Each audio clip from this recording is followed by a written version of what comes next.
Welcome, everyone. I'm so excited today. Well, I'm always excited when I do these podcasts, but I'm super, super excited today because I have a very dear and special friend, Dr. Shahnaz Ahmed, who is joining us today.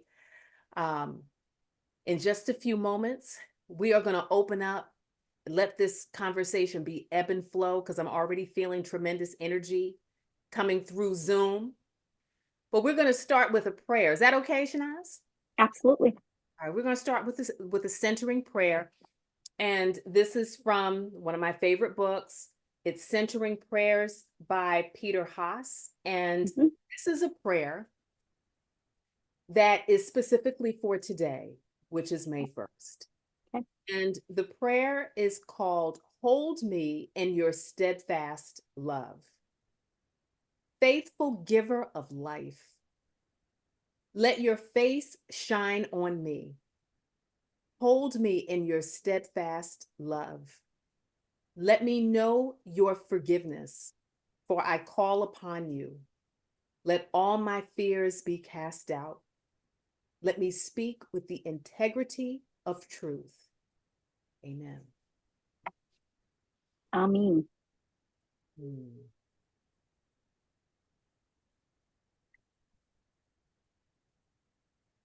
So I've got the amazing Dr. Shahnaz Ahmed. Now I call her Shanaz, aka Shanazi, because we're friends. And if you're listening to this, you know I like to make up names for people. But if I make up a name for you, it's because I love you. Okay. And I had spoken, Shanaz, we talk all the time. Yes. And I said, "Oh, you're a member of spirituality and dentistry. I would love to have you as a guest on the show." And without hesitation, you said, absolutely. Immediately hopped on, booked. And so here we are. How are you doing, my friend?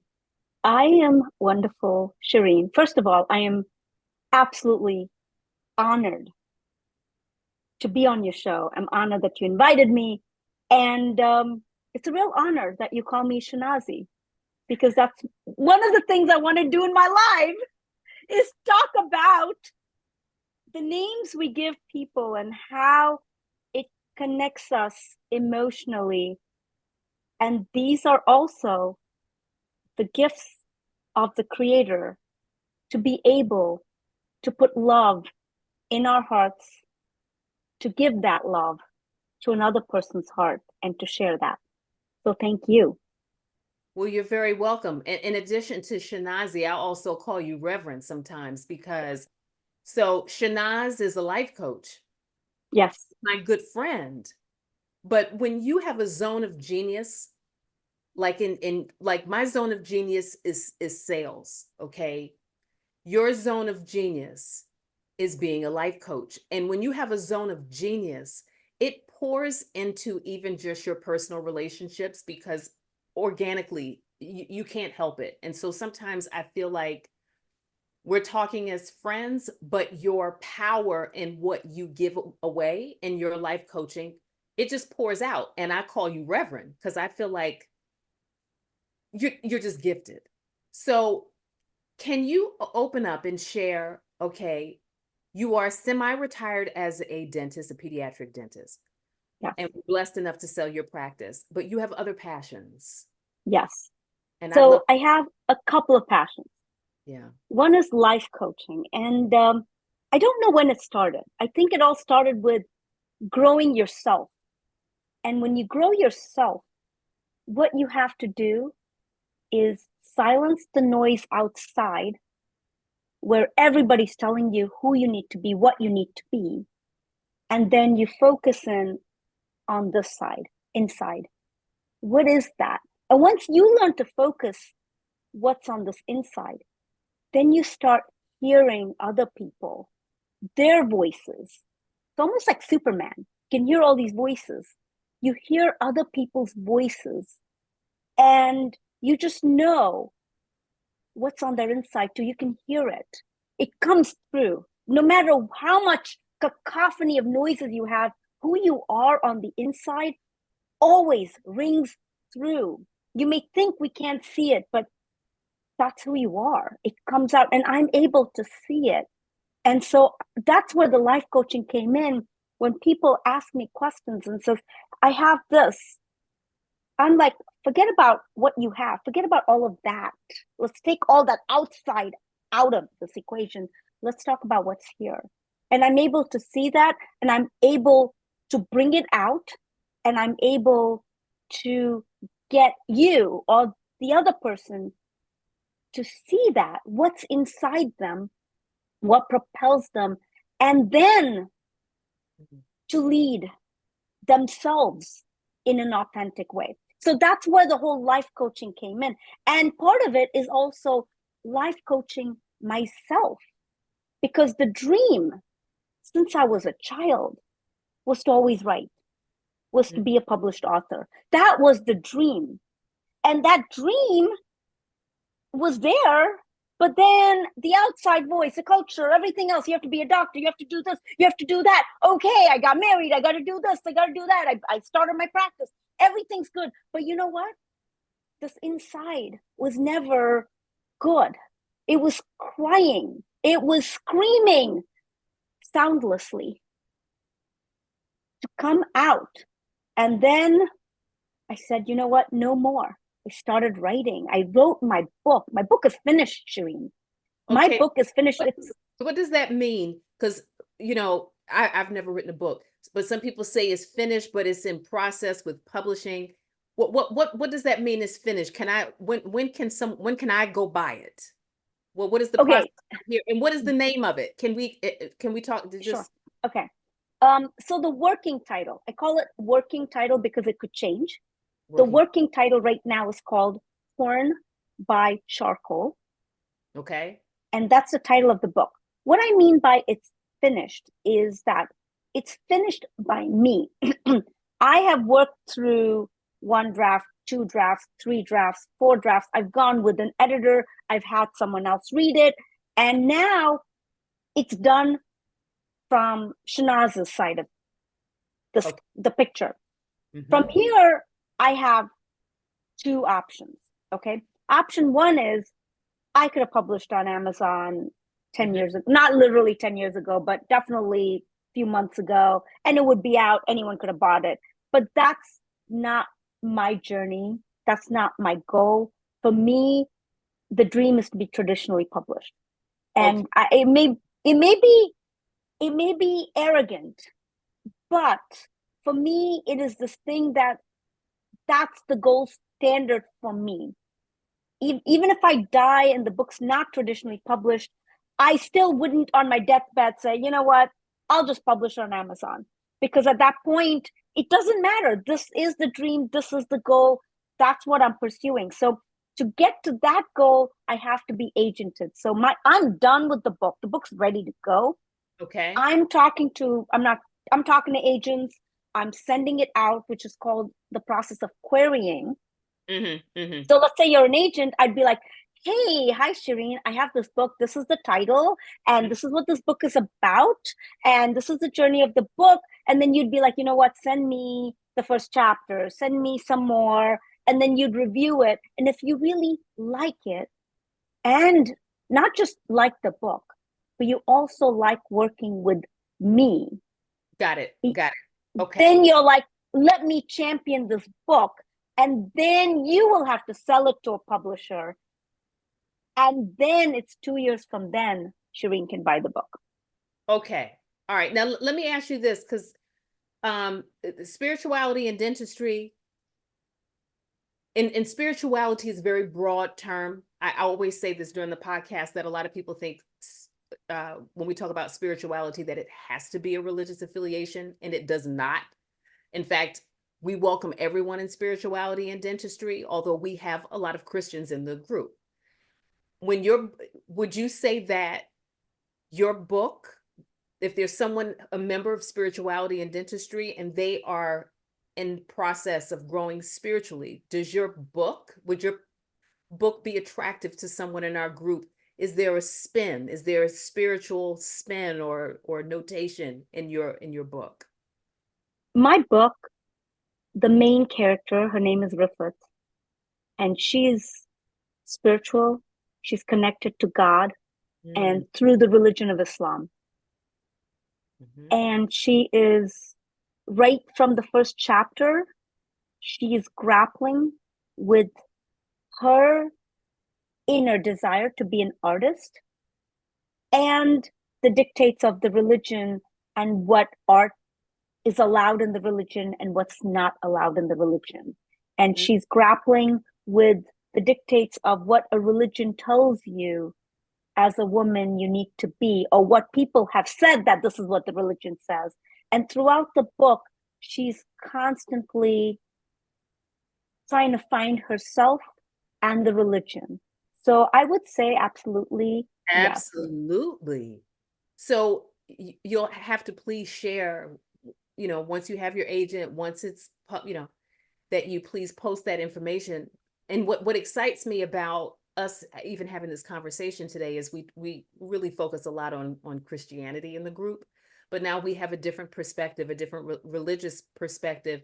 I have asked you to share with me on a couple of occasions to talk about Ramadan, but can Mhm. you share if someone were to say, what can you share with me about your spiritual beliefs? Help enlighten me, help educate me, knowing that we have a little bit of a time constraint. What would you like to share? Okay. I'm going to give you Islam in as short a time as I can. Okay. No, I think this is important because we don't have anyone in the group talking Okay. about Islam. So this So is, there are 5 tenets of Islam. Okay. Just 5 pillars. And pillars hold the foundation of any building. Okay. One is Shahada, which is faith. Salah, which is prayer. Shahada, Salah. Zakat, which is giving alms to the poor. Shahada. Zakat. Saum, which is fasting. And then Hajj, which is pilgrimage to Mecca, to visit the holy sites and all of that, to see where the history comes from. These are the tenets of Islam.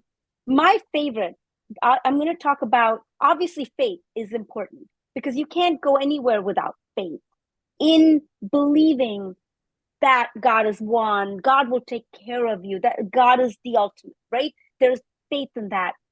But my favorites are Salah, which is prayer, and then I'm going to skip the Zakat, which is giving to the poor, and then Psalm, which is fasting. Okay, so mm, let's go into those two because Salah is it's prayer, and Muslims are required. I don't do it. I'm going to be very honest, but I mean I'm trying to. They were required to pray 5 times a day.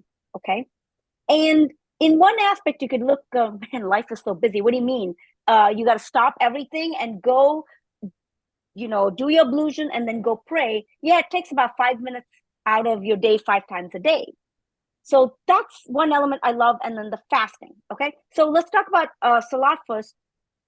I've read a lot of books about life coaching, growth, and authenticity, everything. What does it say when you're overwhelmed?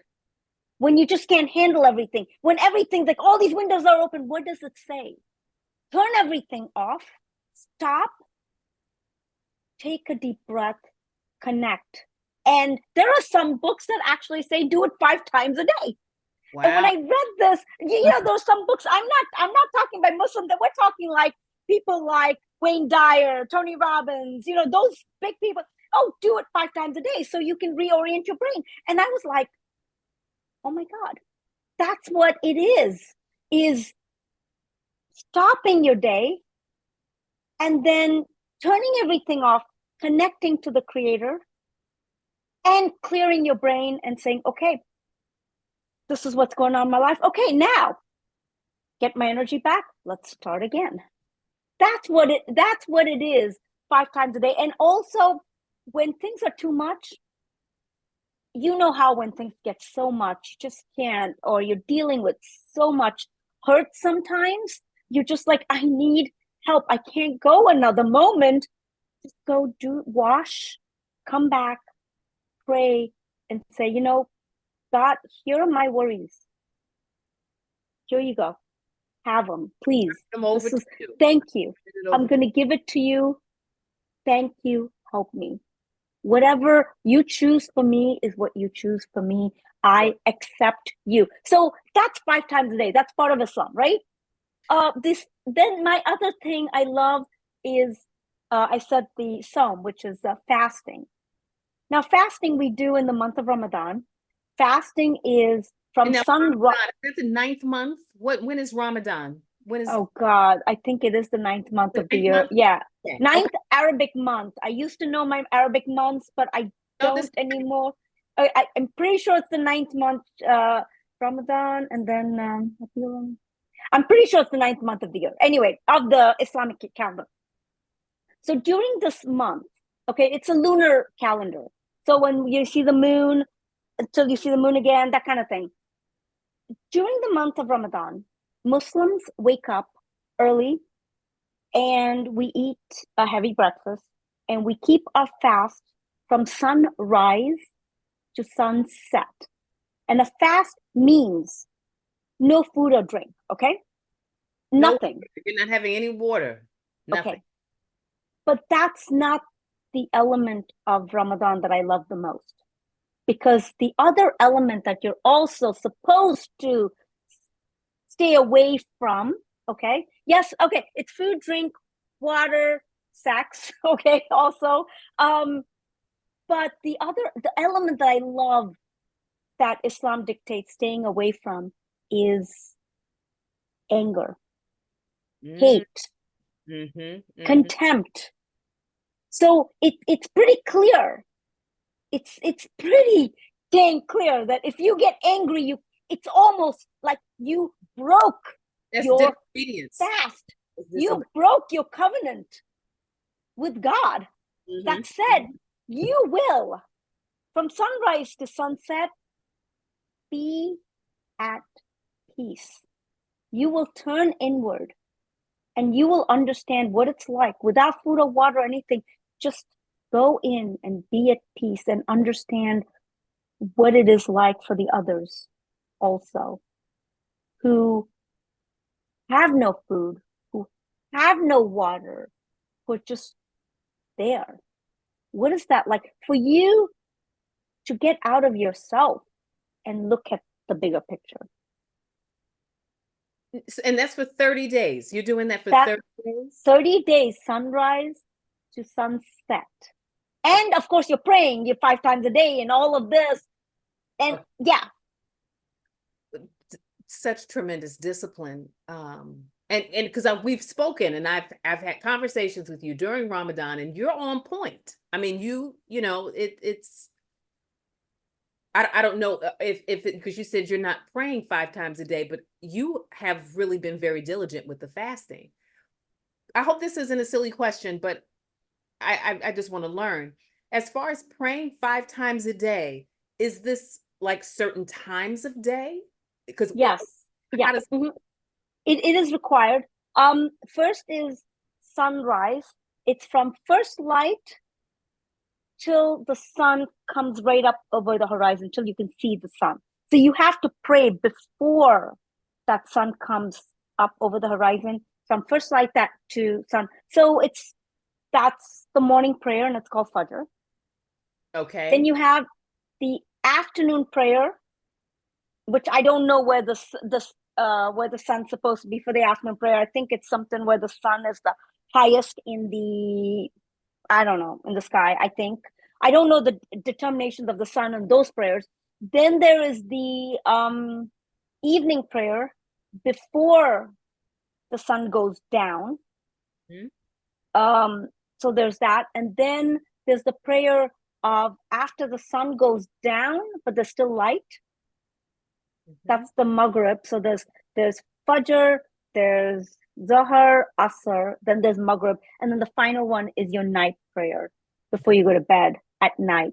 That's Isha prayer, and that's your final closing of everything, and that's prayer.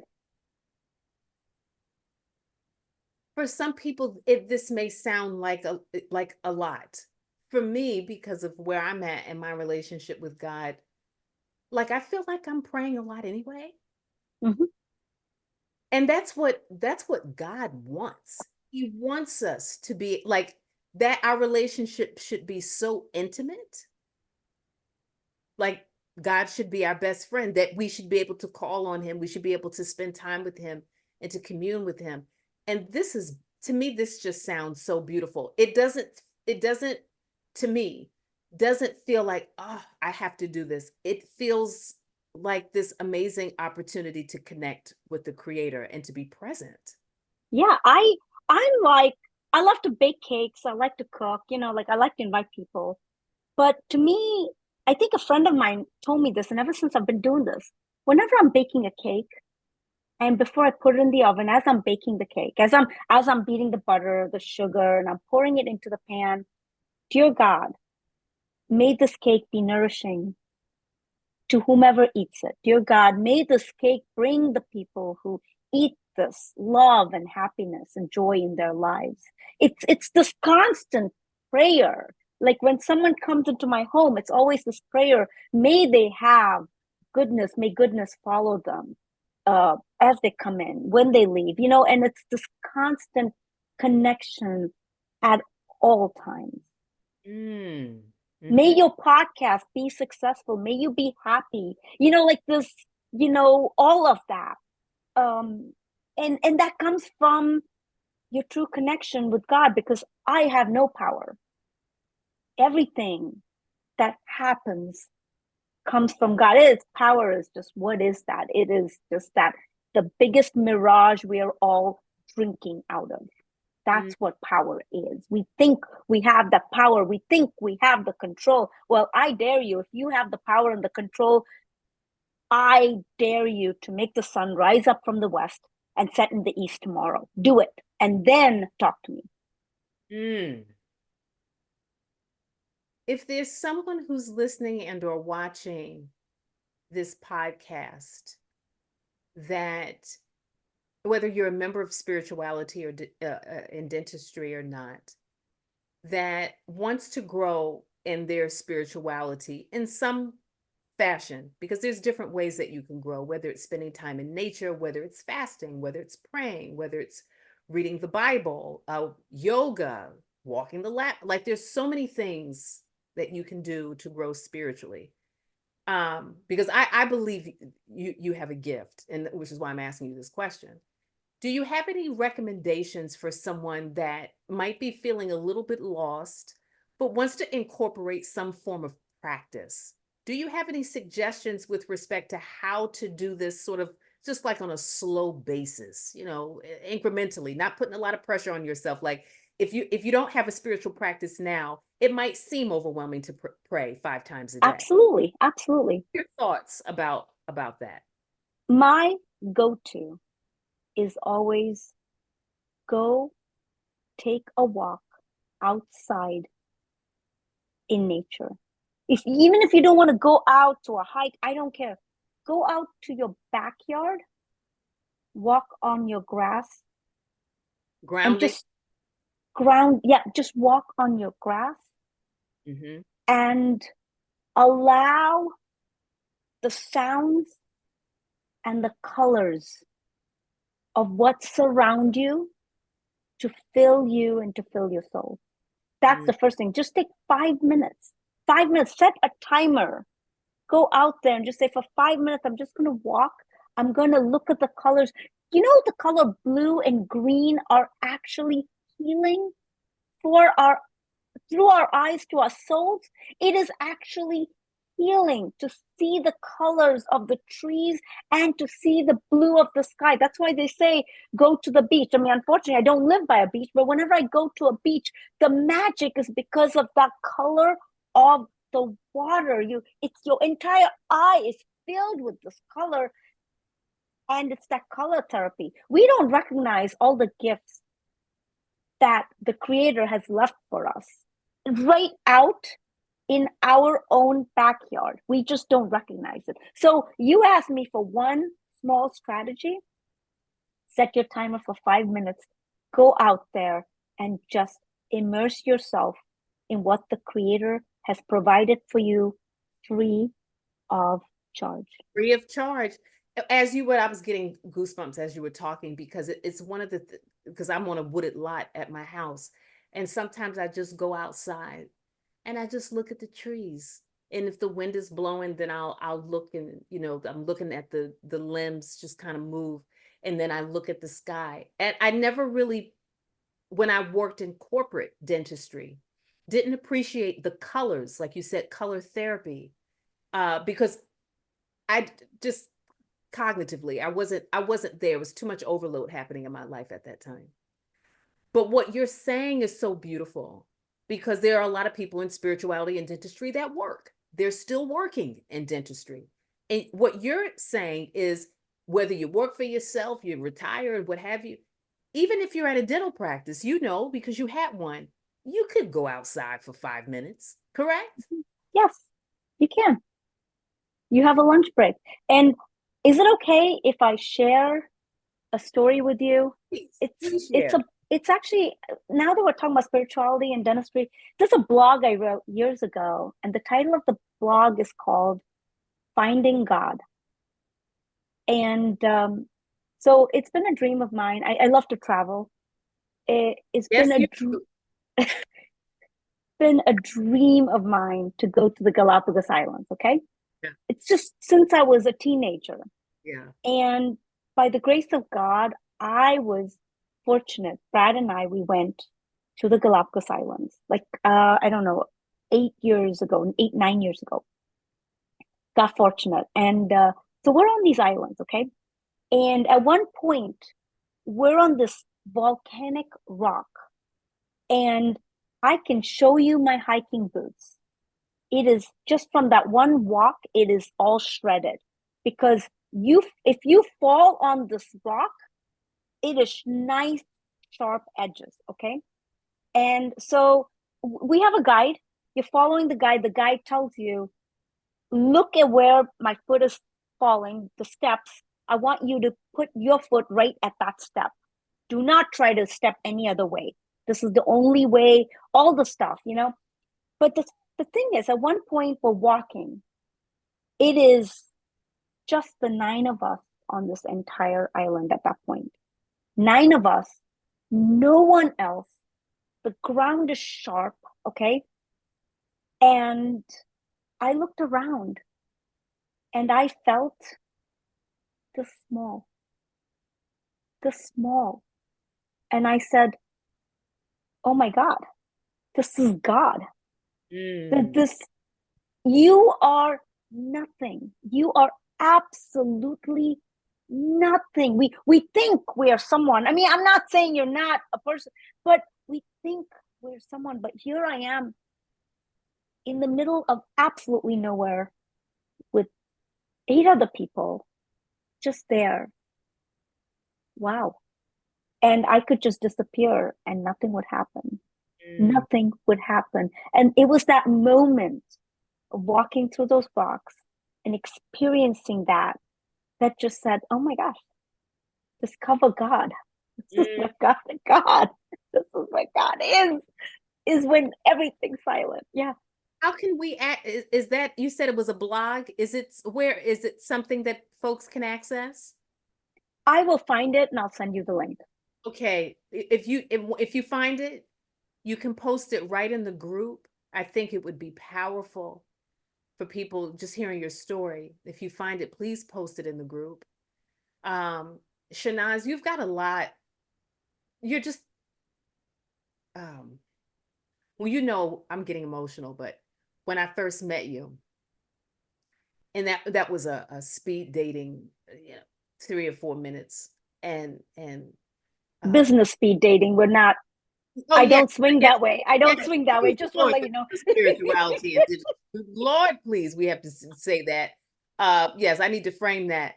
That was a business speed dating, and I met you for the first time, and you were a finalist at Dentistry's Got Talent. And the moment I just we were just conversing back and forth, and I just said, there was something about you. I'm like, you're a powerful person. Like, you're gonna do big things. I don't throw around compliments like that. Just I'm not. I don't do that. And just this exchange that we've had today, you sharing parts of yourself, your zone of genius as a life coach, um, your zone of genius as a writer and sharing about Islam and your connection to nature and the creator. It is so powerful, so powerful. And I'm grateful to have you as my friend. I'm grateful to you respect the parts of me that a lot of people don't understand, because I've been on a spiritual journey, and when I feel like I have to incubate, I got to go within. You are the one person who's like, I understand what Shireen is going through right now, but I need her to know that I'm there. And I just appreciate you. Thank you for the gift that you've given to me today and anyone who's going to watch and or listen to this. You do you go on before we wrap up, you are on Instagram Live Yes. daily, Every day. every Every day. day. Every day. And you've done this for how many days? Up until it's been Today over. would be day 24 of year 2. So 365 plus 24, 389 days in a row. So 389 days. Today would be 388, 389. Yesterday was Okay, 388. Yeah. 2024. And you got this idea because I said, Shanaz, you're so powerful. You need to go on Instagram Live. That was over a year ago, and you are still going strong on Instagram Live. So if you want more of Shanaz, you have options. You can listen to Shanaz on Instagram. You can reach out to her. She's a member of Spirituality and Dentistry. I know you would not have a problem if someone sent you a direct message. If you're interested in learning more about retreats that you're going to be doing in the future, or if you're interested in growing personally, socially, professionally, and you're interested in potentially talking to you about being a life coach, that is available. Yes. Okay. Shireen, I'm a writer, and you left me speechless. Absolutely speechless. I don't know what to say. Thank you, thank you, thank you. I mean, I appreciate you. I appreciate you. I appreciate everything you're doing. I everything you've said about when we first met to where we are now. It's just been a blessing. You have been a blessing in my life, and that is also the power of the creator. Yes, I was We afraid to say that's God. How did that happen? How did that happen? That was God putting the two of us together at the right place at the right time, and me doing something I don't normally do, which is to come out and share how my impressions of you, not knowing who you are, and then us continuing we hung out for a day or Yes. so, Uh-huh. and the rest is history. So thank you for being a part of my life. Thank you for taking the time to share all the amazing parts of you in our podcast, and looking forward to also getting that blog and updates about your book, which you will go ahead and post. Please post your information into the group. Have a wonderful, beautiful, blessed day. Thank you so much. Thank you, Shireen. Thank you, thank you, thank you.